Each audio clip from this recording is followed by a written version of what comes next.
Hey, how's it going, everybody? Sarasota Tim coming to you from the home base here. Welcome to Evening Chat. I got a few things to share with you. I'm kind of excited about Evening Chat tonight, and I met some people in here, some of my neighbors. I'm going to tell you all about it right after this.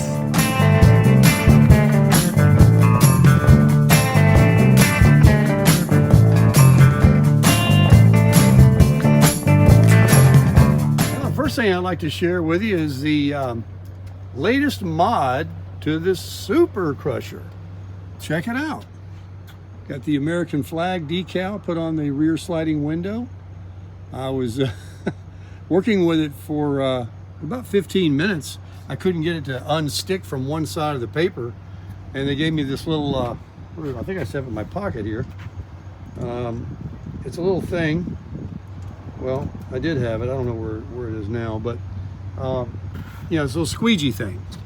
So I finally got it on there, and one of my neighbors was walking by. He lives down the road here. He's got a nice fifth wheel, a nice diesel truck, like everybody else in here. And we just started talking. He said, "Hey, I like it. It looks good. It's just the right amount of touch, you know, not too overboard." I said, "Well, let me show you my tailgate." So I showed him everything else on the truck, and we got to talk. Anyway, I got to put that cover back on my truck and close everything up. Let me grab a chair out of here and we'll continue our conversation. All right, here we are back sitting down now outside the camper. It is tolerable. It's getting a little better, you know, temperature wise. It's way too hot for a fire. And I was gonna break out the Q and cook the salmon that I have, that I was rotating to tonight. But as a lot of you may know, I've got an appointment in the morning with a cardiologist.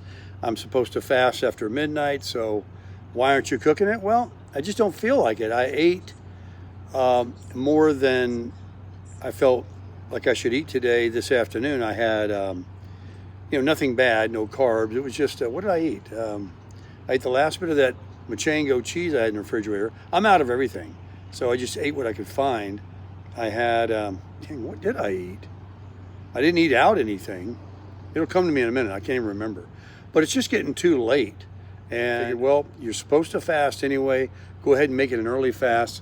Let's continue trying to drop a couple of lbs. So, and then I need to do my laundry, and I put the trash in the truck. And then I said I need to put that decal on.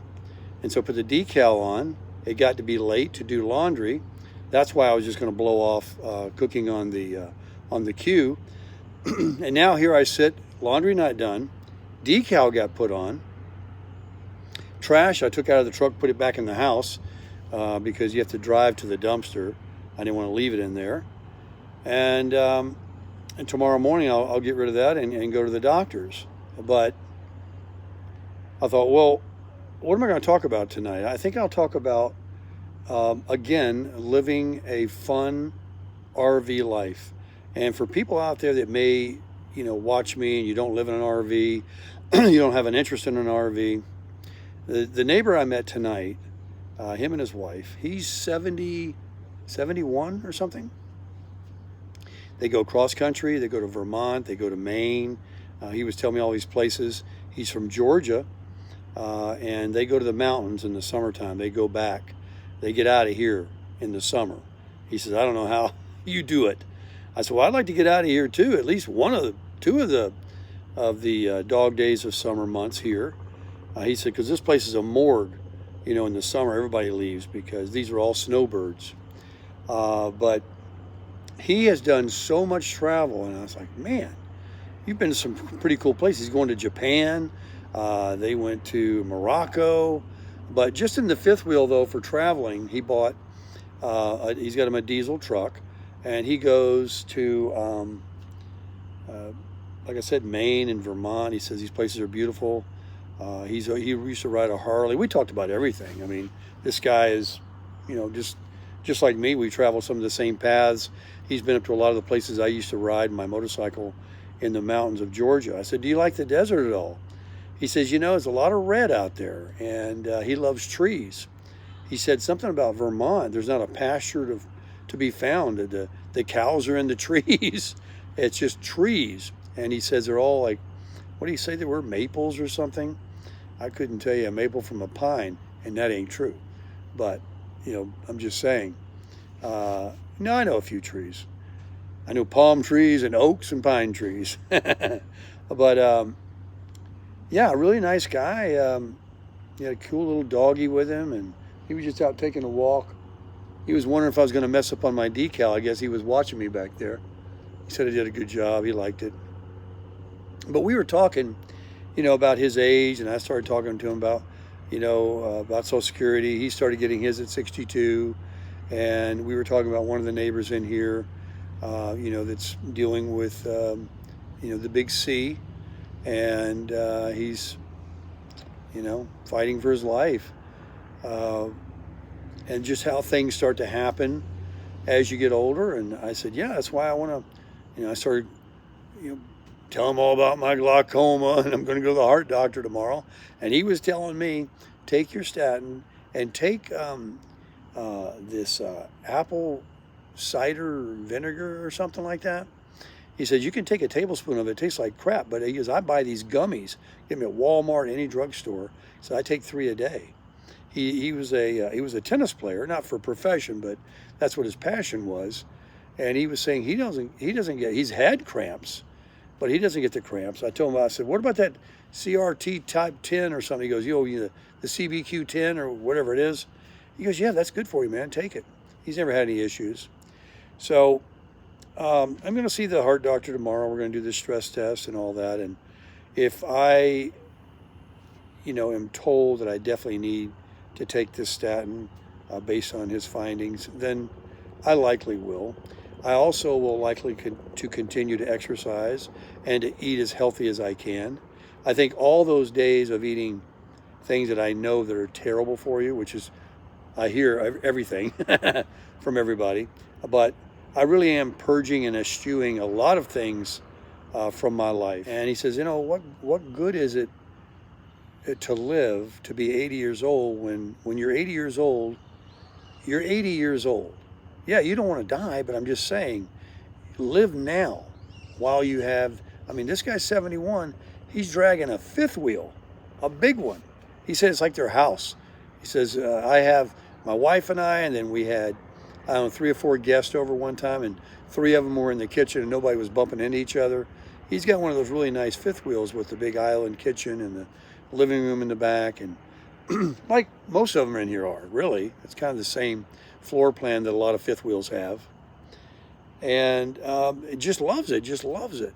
So I'm just saying, if you're a person that has read comments, or you think that RV life is some downtrodden, way of life. I'm not downtrodden, and I'm in something small in comparison to what you can buy to live in or travel in. If you've got the money, and if you want to get a diesel truck that can pull one of those bigger deals, it doesn't have to be a $130,000 one. You can buy a 4-year-old one. You can buy one with 150,000 miles on it. They're good for $500,000 and save a lot of money and do it that way. But whatever you decide is your decision. But I'm just telling you, this life, I was telling him what I was doing. And I said, man, you're living large. I said, if I had your money, I'd throw away mine. He goes, he says, it's not that tough. And I said, yeah, I agree. I said, we both said that if we were to go home to the Lord tonight, we've had a good one. So I was in there tonight, dilly-dallying around and watching the Tales of Wells Fargo and enjoying it, starving to death. Kept saying, I need to go to the store. I need to cook this salmon. I need to go do my laundry. And now I'm sitting here. I guess I got the salmon in the refrigerator. I can eat it tomorrow when I get back from the doctor. I'm not going to make it tonight. I don't want to fry it up in the camper here. But you can use vinegar or even apple cider vinegar. Pour it in a bowl and leave it on your counter. It takes away odors. So if you cook bacon or fish or something like that, that is a little hack. Don't know if you knew about that or not. So I ordered for the Q, it'll be here tomorrow, a Q1200 grill stand, a cart that it sits on and snaps to it, holds on to it. You don't just lay it on there. So this table right here will now be a table again. I got to clean it off. And I'm actually sitting in a beach chair, but I have these gravity chairs. I got 2 of them in the shed there that is a set. I'll set that out. I'll have that awning out as when the winds start to die down. We'll have the grill out here on its stand, and I'll probably pick up a little grill cover that's a universal cover at Walmart I can put over it. What else, folks? What else? I'm just a little bit, man, I wish I could eat. I mean, I can. I don't have to, stop till midnight. I'm surprised how late it got. It was like 7 or 7:30. I said, man, you're going to go do your laundry now? And you haven't eaten? So,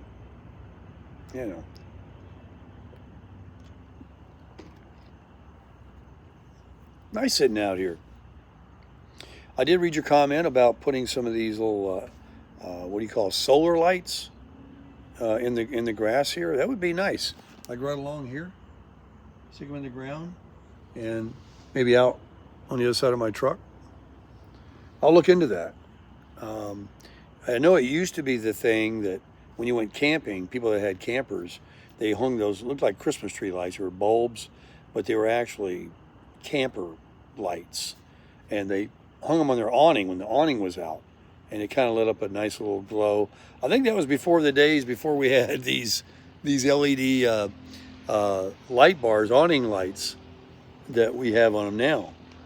So, but I'll put something in the yard maybe. And, I'm going to be here year round. I live here. These other people are going to be gone. And I'll be sitting out here staring at nothing. We won't be having coffee tomorrow morning.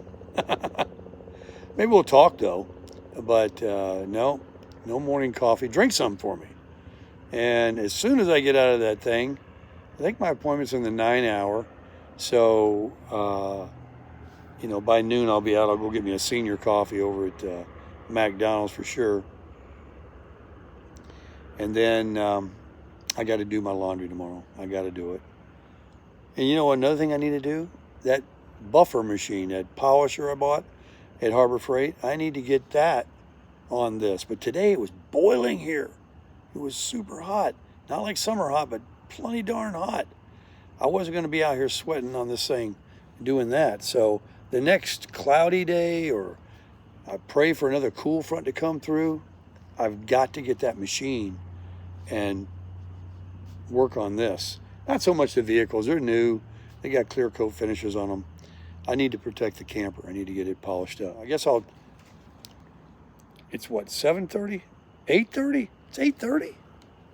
I'm not even tired. I'm kind of wired. I'm not cooking that salmon. I'm not cooking it in there and making that smell. I'm not breaking out the Weber with my new hose. I'm supposed to fast. I will starve myself. I'm not gonna die. And hopefully I'll have even a little smaller belly by tomorrow and keep working on it. That's all you can do, right? Is just keep crushing it.